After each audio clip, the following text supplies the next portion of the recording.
बिस्मिल्लाहिर्रहमानिर्रहीम। अस्सलामु अलैकुम वरहमतुल्लाहि वबरकातुहू। कैसे हैं आप लोग? उम्मीद है कि आप अल्लाह के फज़ल करम से बिल्कुल खैरियत से होंगे और मैं माशाल्लाह अल्हम्दुलिल्लाह बिल्कुल ठीक ठाक हूँ। आज मैं मसूर और मूंग और मसूर की दाल बनाने वाली हूँ। आप लोग इस तरीके से ट्राई करिएगा, इंशाल्लाह ताला आपके घर वाले आपकी उंगलियाँ चाटते रह जाएंगे, इतनी मज़ेदार दाल बनती है ये। बिस्मिल्लाहिर्रहमानिर्रहीम। मैं दोनों हम वज़न ले लूँगी थोड़ी थोड़ी, जितनी मुझे बनानी है। बिस्मिल्लाहिर्रहमानिर्रहीम। इसको साफ़ कर लेंगे हम। अच्छे तरीके से चीज़ों को देख लेते हैं ताकि चावल हों ये हों, उनको अच्छे तरीके से साफ़ कर लेते हैं ताकि कोई रोड़ी वगैरह हो या कोई ऐसी चीज़ उसमें हो कि वो मुंह में आए तो फिर घर वाले पसंद ना करें उसको। तो उसको आप अच्छे तरीके से देख के साफ़ कर दिया करें। बिस्मिल्लाहिर्रहमानिर्रहीम। इतना आसान है दाल बनाना, आप देखें, और मज़े की इतनी बनती है कि आप लोग जब खाएंगे तो आपको इसके टेस्ट बहुत पसंद आएगा इंशाल्लाह ताला।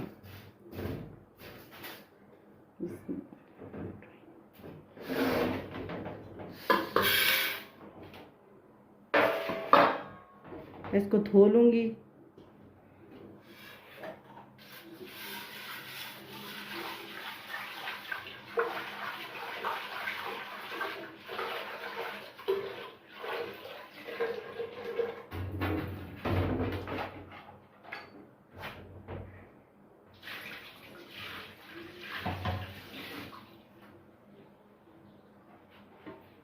दाल को मैंने अच्छे तरीके से साफ़ कर लिया है।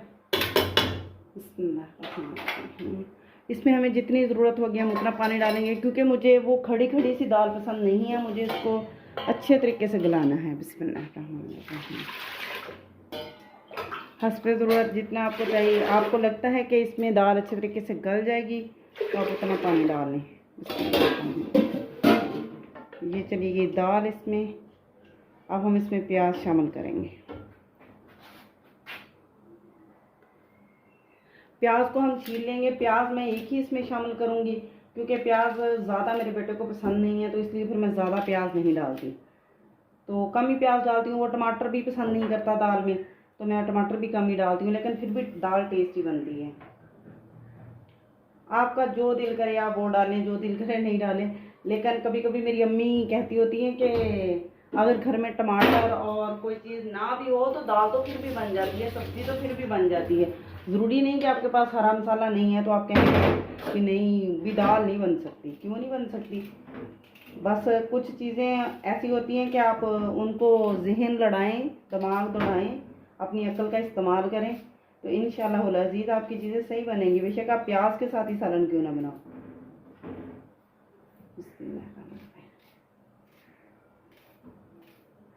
प्याज में बाकी चीज़ों में भी कम ही, सब्जियों वगैरह में भी कम ही इस्तेमाल करती हूँ। कोई गोश्त वगैरह का सालन हो, चिकन वगैरह का, तो उसमें फिर थोड़ा सा प्याज ज़्यादा डलता है।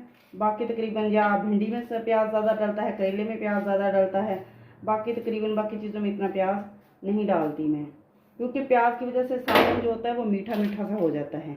ये प्याज मैंने इसमें शामिल कर दिया। नमक मिर्च अपने हिसाब से, जिस तरह आप रोज़मर्रा सालन में इस्तेमाल करते हैं उतना ही आप डालें। अब मुझे तो अंदाज़ा है कि मुझे कितना खाना है, हम कम ही इस्तेमाल करते हैं मिर्च, तो मैं थोड़ी ही इस्तेमाल करूँगी। हल्दी हस्बे ज़रूरत, जितनी आप लोग अपने रोज़मर्रा के सालन में इस्तेमाल करते हैं। नमक कम ही हमेशा रखा करें, क्योंकि नमक हम अगर कम होगा तो ज़्यादा कर सकते हैं, अगर ज़्यादा हो जाएगा तो फिर हम कम नहीं कर सकते। सूखा धनिया और ये ज़ीरा आधा चम्मच, यही बस चीज़ें जाएंगी इसमें।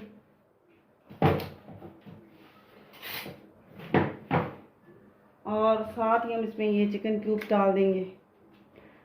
चिकन क्यूब्स, दाल हो सब्ज़ी हो कुछ भी हो, वो आपकी जो सालन है उसका, इसको भी हम ज़्यादा इस्तेमाल नहीं करेंगे।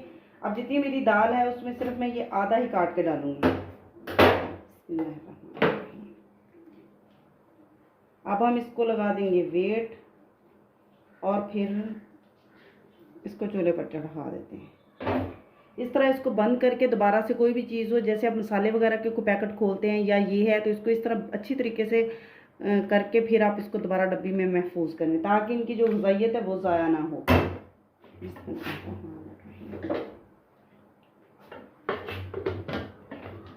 ये देखें, इसको मैं लगा दूंगी वेट। तकरीबन ये 5 से 7 मिनट या 10 मिनट तक मैं इसको वेट दूंगी। हल्की आग पे, पहले ये फुल तेज़ आग पे, फिर थोड़ा सा हल्की आग पे ये पकता रहेगा सालन। बड़ी अच्छी दाल खिल जाती है फिर ये।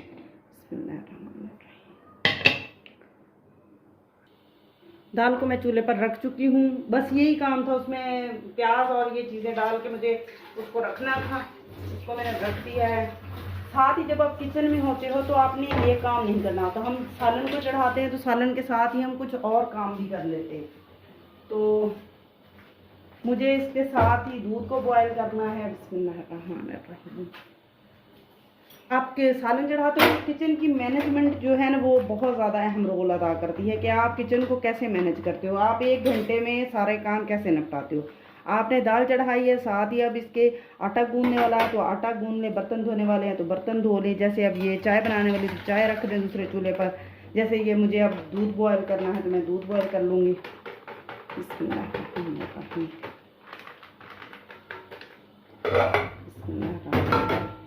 दूध की भी एक ट्रिक है, मैं आपको अभी बता देती हूँ। हर काम जो होता है उसका एक कोई ना कोई मतलब फैक्टर होता है कि मेन फैक्टर, जैसे कि जिसकी वजह से अब दूध को हम बॉयल करते हैं तो दूध अक्सर जो है ना वो उबल जाता है। तो इसके लिए एक ट्रिक है। ये देखें, जैसे ही ये दूध है तो मैं कोई भी लकड़ी का चम्मच हो आपके पास, या लकड़ी का चम्मच ना हो तो कोई लकड़ी हो साफ, ठीक है। आप ये देखिए, इसको ऐसे करके रख दें।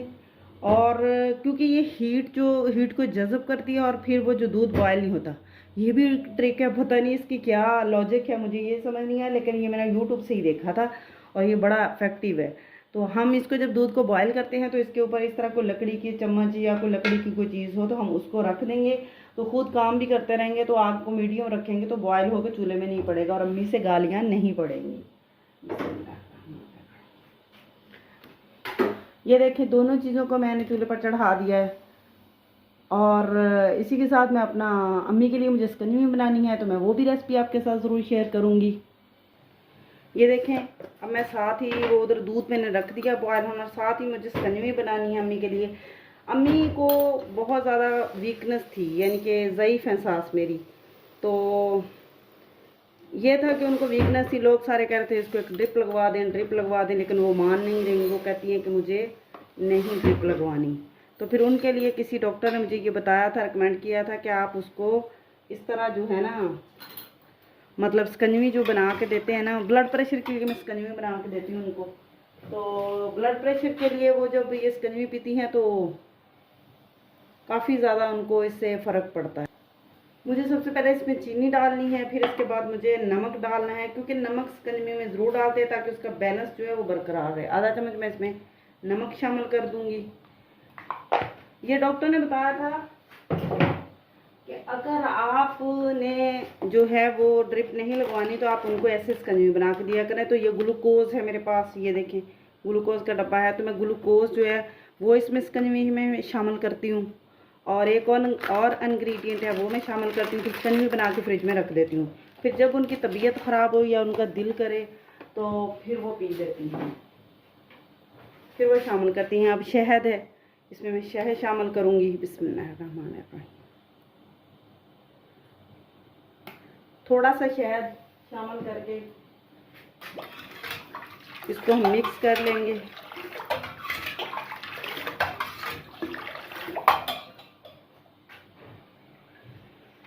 अब मैं इसमें नींबू मैंने काट लिया, नींबू निचोड़ने के साथ मैं इसके नींबू निचोड़ दूंगी। ये वाली जो स्कंजवी है, मतलब ये ब्लड प्रेशर हाई हो लो हो, किसी भी ब्लड प्रेशर के लिए ये बहुत इफेक्टिव है। यानी कि मेरे बेटे का एक दिन ब्लड प्रेशर लो हो गया तो वो मतलब कह रहा था मम्मा सर दर्द कर रहा है, और मैं मतलब मेरा सर दर्द करी जा रहा है और आंखों से नज़र नहीं आ रहा, तो दादी वाली स्कंजवी दे दो मुझे, वो ऐसे कह रहा था। तो मैंने स्कंजवी ले जाकर उसको 1-2 गिलास पिलाए ना, तो वो फ़ौरन से फिर वो सो गया। उसके बाद वो माशाल्लाह ठीक हो गया। तो मैं भी जब मेरे साथ भी कोई मसला हो, कोई इशू, हर इंसान के साथ कोई ना कोई इशू होता है, यानी कि वो काम करता है थक जाता है, उसे लगता है वो थकन सी हो गई है, तो मैं भी यही स्कंजवी पीती हूँ। ये किस्म का एक आजमाया हुआ तजर्बा। मेरी सास तो मुझे काफ़ी अर्सा हो गया, यहाँ हो गए 16-17 साल हो गए मुझे आए हुए। तो वो तो ये उस वक्त से, उससे पहले से इस्तेमाल कर रही हूँ। तो ये बहुत आजमाया हुआ है, तो आप लोग ट्राई करें, क्योंकि ब्लड प्रेशर के मरीज़ तो हर जगह पर मौजूद होते हैं, हर घर में मौजूद होते हैं। हर बड़े छोटे को ब्लड प्रेशर का मसला है, लो और हाई का। गोलियां जो लोग खाते हैं वो तो गोलियों पे लग जाते हैं। मैं तो कहती हूँ गोलियां खाएं ना, गोली के बजाय आप अपनी खुराक को बेहतर करें। जो आपको लगता है कि सब्जियों से, फ्रूट्स से आपका जो ब्लड प्रेशर है वो डाउन हो सकता है, तो आप उनसे करें। और शुगर के लिए तो आप वॉक करें, वॉक बेहतरीन हल है शुगर का। तो जितना आप मेडिसिन से दूर रहेंगे उतनी आपकी ज़िंदगी सुकून में रहेगी, और जितना आप दवाइयाँ खाते रहेंगे उतना वो आपका जो है ना, आपके गुर्दे ख़त्म हो जाएंगे आहिस्ता आहिस्ता। वो आपके जिगर को अफेक्ट करेगा, आपकी गुर्दों को अफेक्ट करेगा। तो दवाइयाँ जो मेडिसिन से तो मैं तो दूर ही रहती हूँ। मैं कलौंजी का इस्तेमाल करती हूँ, जैतून का इस्तेमाल करती हूँ अपनी चीज़ों में, अपने खाने में। तो माशाल्लाह माशाल्लाह अल्हम्दुलिल्लाह, सर दर्द के अलावा या थकन के अलावा या हल्का फुल्का बुखार के अलावा अल्हम्दुलिल्लाह कभी मुझे ऐसा कोई मसला नहीं हुआ। ये तो नॉर्मल जेन्युइन सी बात है कि मतलब सर दर्द हो गया, थकन हो गई, कभी कभार बुखार हो गया, तो ये तो नॉर्मल ही है ना। तो अब मैं इसको छान लूँगी, छान के मैं इसको एक बोतल में डाल के फ्रिज में रख दूँगी भर के। साथ ही साथ में मुझे चटनी मेरी तैयार हो चुकी है, और साथ ही साथ मुझे ये लहसुन जो है उसको तड़का लगाना है, वो मुझे बना लेना है। तो हवन दस्ते में मैं इसको कूट लूँगी। तो इसी तरह आप लोग जो है साथ ही साथ में किचन की मैनेजमेंट रखा करें। अपनी ज़िंदगी में जो भी आपने काम करने उसके लिए असूल बहुत ज़रूरी है, टाइम टेबल बहुत ज़रूरी है। जो लोग टाइम की पाबंदी नहीं करते हैं वो ज़िंदगी में कभी कामयाब नहीं होते। ठीक है, अपने नमाज के एक वक्त है, औकात है, अपनी नमाज पढ़ें। अल्लाह के नबी ने क्या फरमाया, क्या फातिमा मैं तुझे कोई ऐसा अमल ना बताऊं कि तुम अपने हाथ से दुनिया और ज़ुबान से जन्नत कमाओ। तो हज़रत बीबी फातिमा रज़ियल्लाहु तआला अन्हा ने कहा कि जी बाबा जान बताएं। तो फिर उन्होंने कहा कि ज़ुबान को ज़िक्र से जारी रखा करो, कि अपनी ज़ुबान से ज़िक्र करती रहा करो, ताकि आप दुनिया, हाथों से तो दुनिया के काम करो लेकिन अपनी ज़ुबान से अपनी आखरत कमाओ। यानी कि हमें मरना तो है ही, तो फिर हमें हर काम ऐसे करना है मैनेजमेंट के साथ, असूल के साथ।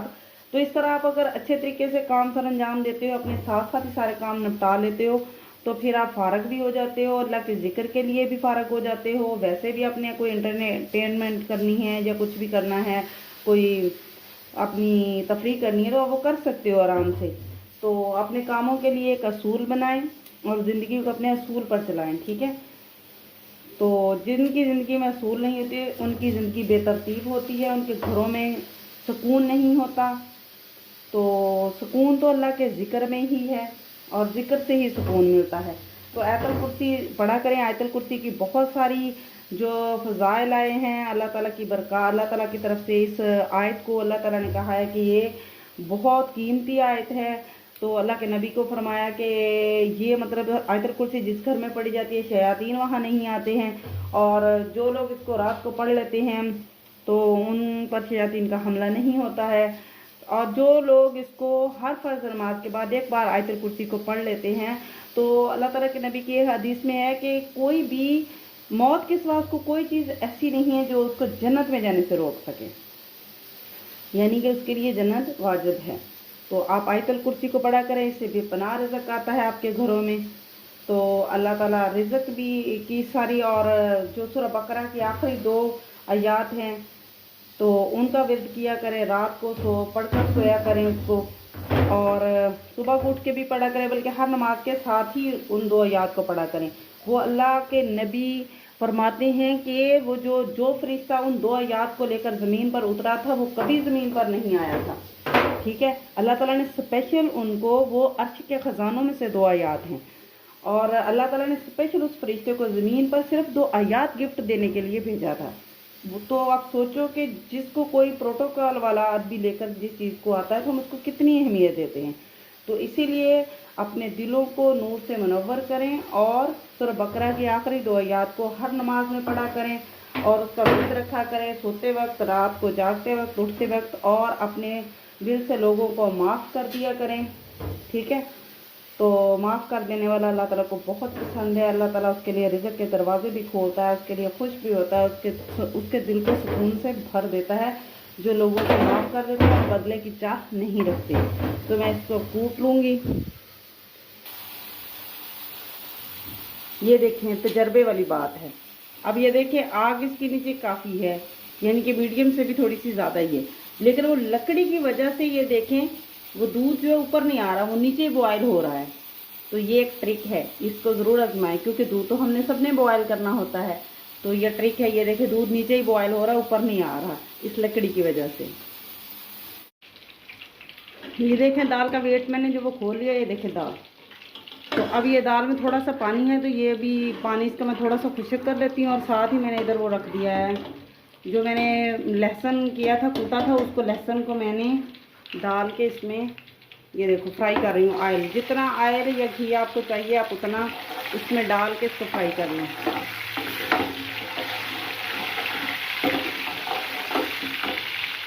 जब तक ये फ्राई हो रहा है तो हमें साथ ही उधर थोड़ा सा वो डालना है, ये गरम मसाला है मेरे पास, तो मैं गरम मसाला उधर डाल देती हूँ थोड़ा सा। फिर हम इसको थोड़ा सा, ये देखें ब्राउन हो चुका है।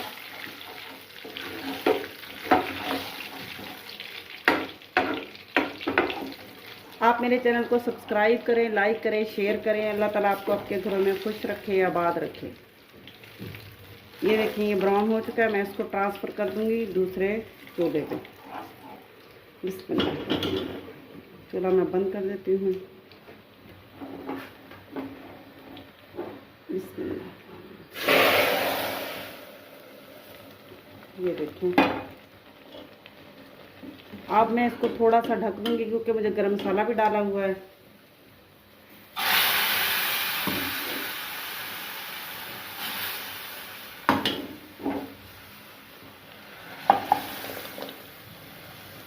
आप इस तरीके से दाल बनाएं मूंग और मसूर की, देखना इंशाल्लाह ताला बहुत अच्छी बनेगी। मैं थोड़ी देर के लिए इसको ढक दूंगी। आप मुझे इसी के साथ दें इजाज़त। अल्लाह ताला आपको आपके घरों में खुश रखे, आबाद रखे। अल्लाह ताला आपको और मुझे खुशी और खुशू से 5 वक्त की नमाज़ पढ़ने की तौफीक अता फरमाए। अल्लाह ताला आपका और मेरा खात्मा ईमान बिल खैर करे, आमीन सुम्मा आमीन। अल्लाह हाफिज़।